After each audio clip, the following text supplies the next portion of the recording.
Hello everyone. अपने 1857 की क्रांति पढ़ रहे थे राजस्थान के संदर्भ में। ओके, तो अपने 3 पार्ट उसके कंप्लीट कर चुके हैं। तो आज हम जो कुछ इम्पोर्टेंट फैक्ट्स बच गए हैं उनके बारे में डिस्कस करेंगे, और उसके बाद जो प्रीवियस ईयर्स क्वेश्चन है वो देखेंगे, क्योंकि प्रत्येक टॉपिक को पढ़ने से पहले आपको ये पता होना चाहिए कि क्या पूछा जा सकता है। वो प्रीवियस ईयर्स के क्वेश्चन पढ़ने के बाद ही पता चलता है। ओके, तो चलिए शुरू करते हैं आज की क्लास हम लोग। तो 1857 के समय जो ब्रिटिश पीएम थे वो थे पॉम्स्टन। ओके, ब्रिटिश पीएम थे वो पॉम्स्टन थे, एंड गवर्नर जनरल थे वो थे कैनिंग। ओके, और राजपूताना में जो एजीजी थे वो थे Patrick Lawrence. Okay, Patrick Lawrence. तो पॉलिटिकल एजेंट्स के बारे में अपने विस्तार से पढ़ चुके हैं, तो उनके बारे में यहाँ पर अपनी चर्चा नहीं करेंगे। ओके, वो अपने अच्छे से पहले देख चुके हैं। तो अभी थोड़ा क्रांतिकारियों के बारे में देख लेते हैं जो इम्पोर्टेंट है, जिनसे क्वेश्चन पहले पूछे हुए हैं। तो एक नाम आता है हमारे पास, डोंगजी जवाहर जी। बेसिकली ये शेखावाटी क्षेत्र से संबंधित थे। शेखावाटी में भी कहें तो हम प्रमुख रूप से सीकर। ओके, डोंगजी जवाहर जी ये शेखावाटी ब्रिगेड में रिसालदार थे।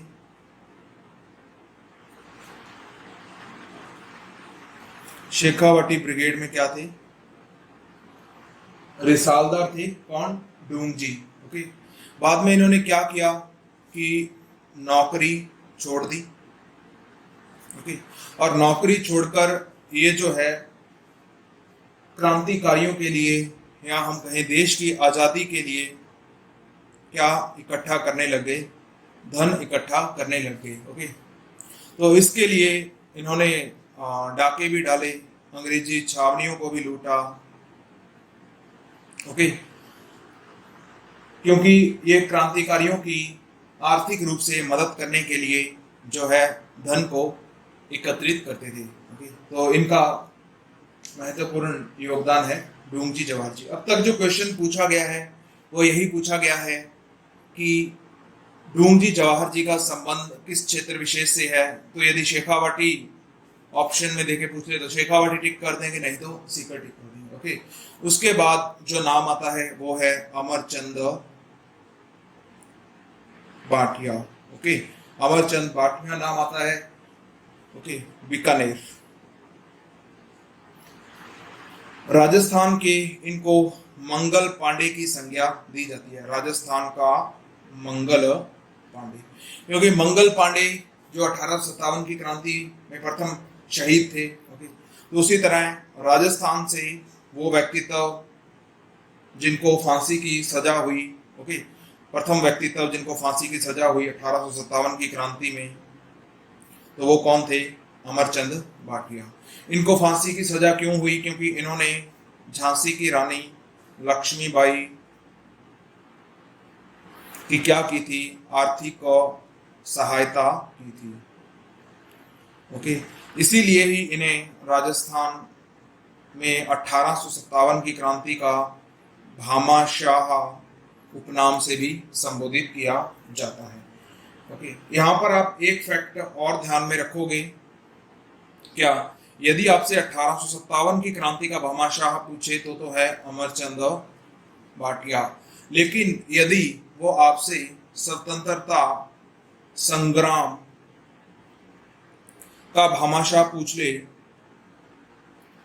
तो उसका आंसर होगा दामोदर दास राठी। ओके, 1857 का रेफरेंस देके भामाशाह पूछे तो अमरचंद भाटिया, और स्वतंत्रता संग्राम का भामाशाह पूछे तो दुर्गादास राठी। उसके बाद अपने थोड़ा देखेंगे जोत सिंह जी के बारे में, ये भी इंपॉर्टेंट कैरेक्टर है। जोत सिंह जो कि कोठारिया, जो कि मेवाड़ का एक ठिकाना था, उसके ठिकानेदार थे। ओके, इनके संबंध में इंपॉर्टेंट फैक्ट ये है कि इन्होंने आहुआ के ठाकुर कुशाल सिंह की सहायता की थी, और एक ये भी क्वेश्चन पूछा हुआ है कि इन्होंने तात्या टोपे की भी सहायता की। तो ये क्वेश्चन एग्जाम में पूछा हुआ है, ऐसे नाम दे दिए गए थे, जोत सिंह, केसरी सिंह, ऐसे करके ऑप्शन थे। तो उन्होंने पूछा तात्या टोपे की सहायता जिन्होंने की थी वो ठिकानेदार कौन थे, तो अपने ऑप्शन करेंगे जोत सिंह। ओके, फिर एक क्वेश्चन प्रीवियस एग्जाम में पूछा गया है, एक बुक का नाम पूछा गया था, आजादी का आंदोलन व अलवर। तो ये बुक किसने लिखी थी, तो ये थे हरि नारायण सैनी। ओके, आजादी का आंदोलन व अलवर, तो ये बुक किसने लिखी थी, हरि नारायण सैनी। उसके बाद हम बात करते हैं, एक और इम्पोर्टेंट फैक्ट है कि 1857 की क्रांति में राजपूताने का ऐसा शासक जिन्होंने अंग्रेजों का सहयोग नहीं किया, वो थे, एकमात्र शासक थे बूंदी के राम सिंह हाड़ा। तो ये अपने आप में इम्पोर्टेंट फैक्ट हो जाता है, क्योंकि जो लगभग रियासतों ने क्या किया था, ब्रिटिशर्स की सहायता की थी 1857 के विद्रोह को दबाने में। तो एकमात्र ऐसे शासक बूंदी के राम सिंह हाड़ा जिन्होंने जो है अंग्रेजों का सहयोग नहीं किया। और एक फैक्ट आप ये देखोगे, ये भी क्वेश्चन पूछा हुआ है कि राजस्थान में वीरों के स्मारक कहाँ स्थित हैं, तो ये है भचुंडला प्रतापगढ़। ये आपको याद रखना है कि वीरों के स्मारक कहाँ स्थित है, भचुंडला प्रतापगढ़। और एक फैक्ट और इसके साथ आप याद रखोगे कि 1857 की क्रांति के जो दो विजय स्तंभ हैं, ये कहां पर अवस्थित है, तो ये है पाली में। ओके, तो ये है पाली में। और एक फैक्ट और इम्पोर्टेंट बनता है कि राजस्थान राज्य में जो सबसे युवा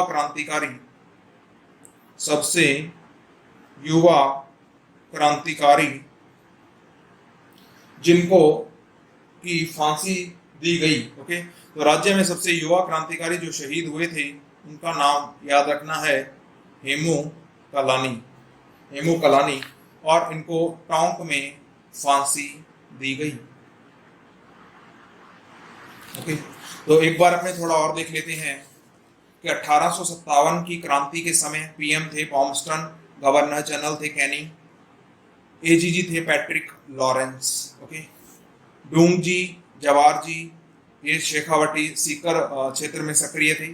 ओके, और पहले डूंगजी जो थे वो शेखावटी ब्रिगेड में रिसालदार थे, इन्होंने अपनी नौकरी छोड़ दी और आज़ादी के लिए इन्होंने धन एकत्रित करना प्रारंभ कर दिया, और इसके लिए इन्होंने छावनियों को भी लूटा हो, चाहे डाका भी डाला हो, किसी भी तरीके से इन्होंने क्रांतिकारियों की सहायता की। ओके, उसके बाद नाम आता है अमरचंद भाटिया का, तो ये बीकानेर से संबंधित है। राजस्थान का मंगल पांडे कहा जाता है क्योंकि ये राजस्थान से प्रथम व्यक्ति थे जो शहीद हुए थे 1857 की क्रांति में, और इन्होंने क्योंकि लक्ष्मीबाई की आर्थिक सहायता की थी, ओके, तो इन्हें 1857 की क्रांति का भामाशाह नाम से भी संबोधित किया जाता है। वहीं यदि स्वतंत्रता संग्राम का प्रथम भामाशाह पूछे, स्वतंत्रता संग्राम का भामाशाह पूछे, तो दामोदर दास राठी आएगा आंसर। ओके, उसके बाद एक और व्यक्तित्व थे जोत सिंह कोठारिया, मेवाड़ के सामंत थे, और इन्होंने आहुआ के कुशाल सिंह की सहायता की थी, और इन्होंने तात्या टोपे की भी सहायता की।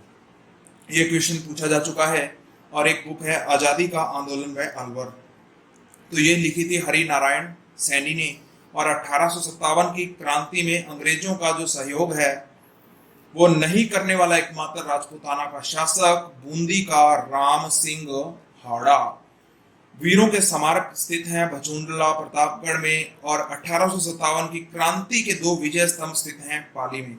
तो सबसे युवा क्रांतिकारी जो शहीद हुए राजस्थान के वो थे हेमू कलानी, और इनको टोंक में फांसी दी गई। ओके, तो लगभग अपने 1857 की क्रांति को कवर कर चुके हैं। ओके, जो अपने इम्पोर्टेंट फैक्ट्स थे वो अपने क्लियर कर लिए हैं। ओके, और अभी हम इसके बाद जो हैं इससे रिलेटेड क्वेश्चंस भी देखेंगे।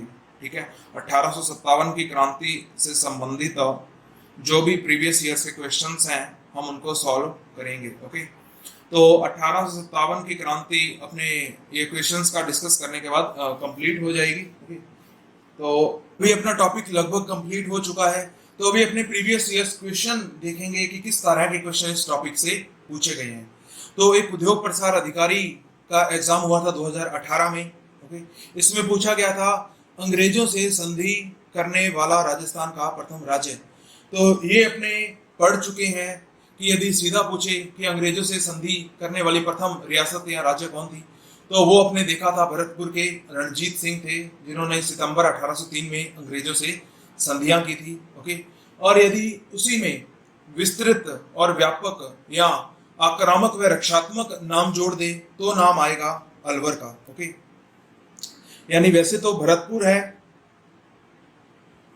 और यदि विस्तृत व व्यापक संधि नाम जोड़ दे तो आएगा अलवर का। ओके, और यदि ये दोनों ऑप्शन में ना हो मान लो, और आपको ऑप्शन देख के क्लियर होगा कि यदि ये दोनों ऑप्शन में ना हो तो इसका मतलब वो अधीनस्थ पार्थक्य संधि के संबंध में पूछ सकता है। और अधीनस्थ पार्थक्य संधि के संदर्भ में अपने देखें तो अपने पूरा कंप्लीट किया था। इस प्रकार से अपने देखा था कि सबसे पहली रियासत कौन थी, करौली। करौली के थे हरबख्शपाल, उसके बाद थी टोंक, टोंक के थे अमीर खां भंडारी, और उसके बाद थी कोटा, कोटा के थे उमेश सिंह, मारवाड़ के थे मान सिंह, मेवाड़ के थे भीम सिंह, और अजमेर के थे दौलत राव सिंधिया, बूंदी के थे विष्णु सिंह, बीकानेर के थे सूरत सिंह, और जयपुर के थे जगत सिंह, किशनगढ़ के थे कल्याण सिंह, डूंगरपुर के थे जसवंत सिंह द्वितीय, और जैसलमेर के थे मूलराज, और जो आपके सिरोही के थे वो थे शिव सिंह, और सबसे अंत में झालावाड़ ने, और झालावाड़ के थे मदन सिंह। ओके, इसमें भी आप एक फैक्ट और ऐड कर लेना जो पुरानी क्लास अपनी की थी, यदि विस्तृत व व्यापक अधीनस्थ संधियों के संदर्भ में पूछे तो कौन सी आएगी, कोटा आएगी। ओके, तो ये आपको ऑप्शन के हिसाब से देखना पड़ेगा कि यदि सीधा पूछ रहा है और उसमें करौली ऑप्शन में नहीं है, ओके, भरतपुर ऑप्शन में है, तो अपने किसको टिक करेंगे, भरतपुर को करेंगे। और यदि वहीं पर रक्षात्मक व आक्रामक संधि आ गई पहली करने वाली रियासत तो वो अलवर थी। ओके, और उसके बाद यदि ये दोनों नाम मान लो नहीं दे रखे हो और ये अधीनस्थ जो अधीनस्थ सहयोग या आश्रित पार्थक्य नीति के तहत पूछ रहा हो तो कौन सा नाम आएगा, करौली। करौली पहली रियासत थी, और यदि आश्रित पार्थक्य नीति में विस्तृत व व्यापक संधि करने वाली रियासत पूछे तो वो थी कोटा। ओके, आई थिंक आपको क्लियर हो गया होगा। ओके, और ये सब टॉपिक अपने लास्ट क्लासों में पढ़ चुके हैं अच्छे से। ओके, तो एक क्वेश्चन आरएस 2016 में पूछा हुआ है कि शेखावटी ब्रिगेड का मुख्यालय कहां पर स्थित था, तो वो था झुंझुनू में। ओके, आरएस 2013 में क्वेश्चन पूछा हुआ है कि 1817 से 1818 के मध्य जो संधियां हुई उनको क्रम से सेट करना था उनके टाइम के अकॉर्डिंग। ओके, तो इसमें ऑप्शन दे रखा था कोटा, जोधपुर, करौली और उदयपुर। अपने इसे ट्रिक से याद किया था कि करो टोटा, यानी कोटा ने 2 नंबर पे संधि की थी। ओके, इसमें ऑप्शन क्या दे रखे हैं, कोटा दे रखा है, जोधपुर दे रखा है, जोधपुर यानी मारवाड़, और मारवाड़ ने 4 नंबर पे संधि की थी, और करौली, करौली ने 1 नंबर पे संधि की थी, और उदयपुर ने जो संधि की गई थी वो की थी 5 नंबर पे। ओके, तो यदि अपने को ये पूरा सिस्टम इसी तरह से याद है तो ऐसे क्वेश्चनों का आंसर अपने फिर ही कर पाएंगे। अब इसमें आपको कोई दिक्कत नहीं होगी, चाहे वो बीकानेर दे दे, किशनगढ़ दे दे, डूंगरपुर दे दे, सिरोही दे दे। अब चाहे ये 4 रियासतें आपको देकर पूछ ले कि इनको क्रम से व्यवस्थित कीजिए, संधियां होने के क्रम से यानी समय के अनुसार व्यवस्थित करना था, तो इसमें सबसे पहले जिसने की वो थी करौली, और 2 नंबर पे जिसने की वो थी कोटा, और उसके बाद की थी मारवाड़ ने, और सबसे लास्ट में की थी मेवाड़ यानी उदयपुर। ओके, तो इसको इस हिसाब से सेट करना था, यानी जिस भी ऑप्शन में आपका C A B D, C A B D आपका ऑप्शन होता वो आपका ऑप्शन सही था। ओके, उसके बाद आरएस 2018 में पूछा गया है कि किसने राजपूताना की देसी रियासतों के साथ 1817-18 की अधीनस्थ संधियों की बातचीत की। ओके, इसमें नाम है डेविड ऑक्टरलोनी। डेविड ऑक्टरलोनी के संदर्भ में भी अपने थोड़ा जान लेते हैं। ये राजपूताना में नियुक्त होने वाले प्रथम रेजिडेंट थे। ओके, उसके बाद नाम है चार्ल्स मेटकॉफ। तो आपने देखा ही था कि जो चार्ल्स मेटकॉफ और जेम्स टॉड थे, इन्होंने दोनों ने ही जो है वो संधियां राजपूताना के साथ करने में महत्वपूर्ण भूमिका निभाई थी और अंग्रेजों की ओर से हस्ताक्षर किए थे किसने? चार्ल्स मेटकॉफ ने। तो इसका जो ऑप्शन हो जाएगा, सही हो जाएगा, वो हो जाएगा चार्ल्स मेटकॉफ। ओके, उसके बाद ये रीट में क्वेश्चन पूछा गया है कि 1857 के समय कोटा का शासक कौन था। इसलिए मैंने आपको कहा था कि आपको शासकों के बारे में भी ध्यान होना चाहिए कि कौन से शासक किस रियासत के थे जब 1857 का विद्रोह हुआ। ओके, तो ये अपने मैप से अच्छी तरह समझा था कि किस रियासत का कौन सा शासक था 1857 के विद्रोह के समय। तो कोटा का अपने को पता ही है कौन था? राम सिंह सेकंड। और प्रथम रेजिडेंट के बारे में भी एक क्वेश्चन पूछा गया था, तो वो अपने ऊपर देख ही चुके हैं, कौन था?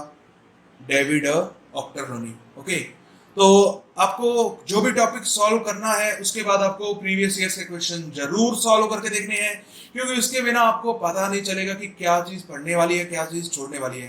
क्योंकि पिछले सालों के क्वेश्चंस के आधार पर ही अपने नेक्स्ट एग्जाम की भी अच्छे से प्रिपरेशन कर सकते हैं। ओके, तो इसके बाद अपने कुछ क्वेश्चंस देख लेते हैं जो पटवार में पूछे गए हैं। तो पटवार में एक क्वेश्चन पूछा गया था कि इतिहास में तात्या को फांसी देना ब्रिटिश सरकार का अपराध समझा जाएगा और आने वाली पीढ़ी पूछेगी कि सजा के लिए किसने स्वीकृति दी। यह कथन किसका है? तो यह कथन है शॉवर्स का, क्योंकि अपने पढ़ा था शॉवर्स ने तात्या टोपे को जो फांसी दी गई थी उसकी आलोचना की थी। ओके, तो ये क्वेश्चन पटवार 2013 में पूछा गया है और पटवार 2016 में पूछा गया है कि अंग्रेजों ने अपनी शपथ भंग की है, क्या उन्होंने अवध पर अधिकार नहीं किया, अतः उन्हें यह अपेक्षा नहीं करनी चाहिए कि भारतीय अपनी शपथ का अनुपालन करेंगे। 1857 की क्रांति के संदर्भ में यह कथन किसने कहा? तो यह कथन कहा था मोहम्मद अली बेग ने। ओके, क्योंकि नीमच में जब शपथ दिलाई जा रही थी इनको अंग्रेजों से ईमानदार रहने के लिए, तो मोहम्मद अली बेग ने यह कथन कहा था क्योंकि अंग्रेजों ने अपनी शपथ भंग की है, उन्होंने अवध के संदर्भ में अपनी शपथ का पालन नहीं किया, तो आपको हमसे भी अपेक्षा नहीं रखनी चाहिए कि हम कोई भी ऐसी जो शपथ आप हमें दिलवा रहे हैं हम उसका अनुपालन करेंगे। ओके, तो आप देख रहे होंगे पटवार में भी ऐसे क्वेश्चंस पूछे जा रहे हैं जिसमें कि कथन दे दिया जाता है और फिर ये पूछा जाता है कि ये किस व्यक्ति ने कहा। ओके, पिछले से पिछले पटवार एग्जाम में भी और पिछले पटवार एग्जाम में भी ये क्वेश्चन पूछा गया। तो आपको इन्हीं क्वेश्चनों से ही पता चलेगा कि कहाँ से क्वेश्चन आने की संभावना ज्यादा है। ओके, कई बार अपने ऐसा होता है कि अपने टॉपिक कंप्लीट पढ़ लेते हैं परंतु जो चीज पेपरों में पूछे जाने वाली होती है उसको अपने स्किप कर जाते हैं। ओके, तो अपने को पूरा फायदा नहीं मिल पाता, इसलिए प्रीवियस ईयर्स क्वेश्चन का एनालिसिस करना जरूरी है। और एक क्वेश्चन पटवार 2008 में पूछा गया है कि निम्न में से कौन सा राजस्थान में 1857 की क्रांति का केंद्र नहीं था। ओके, तो अजमेर में विद्रोह हुआ था ना, अजमेर में विद्रोह आपको पता ही है, नसीराबाद में हुआ ही था, नसीराबाद में हुआ था, इधर नीमच में भी हुआ था, आहुआ में भी हुआ था। तो स्थान कौन सा बचा? जयपुर। जयपुर में जो विद्रोह है वो नहीं भड़का था। ओके, उसके बाद ये पटवार 2011 में पूछा गया है कि 1857 के समय एजीजी पूछा गया है, तो पैट्रिक लॉरेंस था। जो पहला एजीजी था उसका नाम था मिस्टर लॉकेट। ओके, और एक और क्वेश्चन है कि राजस्थान में विद्रोह के प्रमुख केंद्र थे, तो इसमें ऑप्शन में दिया था कोटा और आहुआ, क्योंकि आहुआ और कोटा में ही जो राजस्थान में क्रांति सबसे भीषण तरीके से इन्हीं दो स्थानों पर हुई थी। और यदि सुनियोजित क्रांति का कहकर पूछे तो उसके लिए स्थान आएगा। हमने लास्ट ईयर्स क्वेश्चन के बारे में डिस्कस किया, जो भी आरपीएससी के या अधीनस्थ बोर्ड के एग्जाम हुए हैं उनमें पूछे गए हैं। ओके, तो उसके आधार पर हमारे सामने ये निकल के आता है कि एक तो जो विद्रोह के स्थान है वो अपने को पूरा ध्यान में होना चाहिए, दूसरा विद्रोह पर जहां जहां भी किस किस ने नेतृत्व किया तो उसका नाम हमें ध्यान में होना चाहिए, तीसरा वहां पर यहाँ पर विद्रोह हुआ वहां पर शासक कौन था। ओके, पॉलिटिकल एजेंट ध्यान होने चाहिए अलग अलग रियासतों के, और agent to the governor general पहला कौन था? लॉकेट। और जो 1857 की क्रांति के समय था वो था पैट्रिक लॉरेंस। उसके बाद सबसे मोस्ट इम्पॉर्टेंट है संधियां। तो संधियों में जो सहायक संधियां थी वो पहली रियासत कौन सी थी? ओके। उसके बाद सबऑर्डिनेट अलायंस यानी आश्रित पार्थक्य नीति के तहत सबसे पहली रियासत, सबसे अंतिम रियासत। ओके। उसके बाद डॉक्ट्रिन ऑफ लैप्स। तो इनके तहत अपने को रियासतों का थोड़ा क्रम ध्यान में होना चाहिए, क्योंकि ऐसे क्वेश्चन भी पूछे गए हैं कि 4-5 रियासतों का सेट दे देते हैं, उसके बाद वो पूछ लेते हैं कि इनको डेट के अनुसार व्यवस्थित कीजिए। ओके। उसके बाद आ जाता है जो अपने क्वेश्चंस देके पटवार में भी देखे, कोई कथन देकर पूछ लेता है कि ये कथन किसका है, तो वो भी अपने को मेन ध्यान में होना चाहिए। और उसके बाद बुक्स है, बुक्स का नाम देके पूछ लेता है कि ये किसकी बुक है। ओके। और क्रांतिकारी जो महत्वपूर्ण है, जैसे डूंगजी जवाहर जी हो गया, अमरचंद भाटिया हो गया, और जैसे अपने आउआ में देखा तो वहां पर एक जोत सिंह जी हो गए, कुशाल सिंह जी हो गए। तो अपने को महत्वपूर्ण महत्वपूर्ण क्रांतिकारियों के बारे में भी जो है बेसिक डिटेल्स होनी चाहिए। ओके। तो आज का हमारा टॉपिक जो है 1857 की क्रांति, इसी के साथ कंप्लीट होता है। वैसे तो इस टॉपिक को और भी अपने कितना भी लंबा खींच सकते हैं, परंतु एग्जाम के पॉइंट ऑफ व्यू से देखें तो अपने लगभग सभी पॉइंट्स कवर कर लिए हैं। ओके। और इसके बाद अपने जो है वो राजस्थान के एकीकरण का टॉपिक कंप्लीट करेंगे, और उसके बाद अपने किसान आंदोलन है, जनजातीय आंदोलन है, और प्रजामंडल आंदोलन को भी कवर करेंगे। Okay. Okay friends, thanks for watching.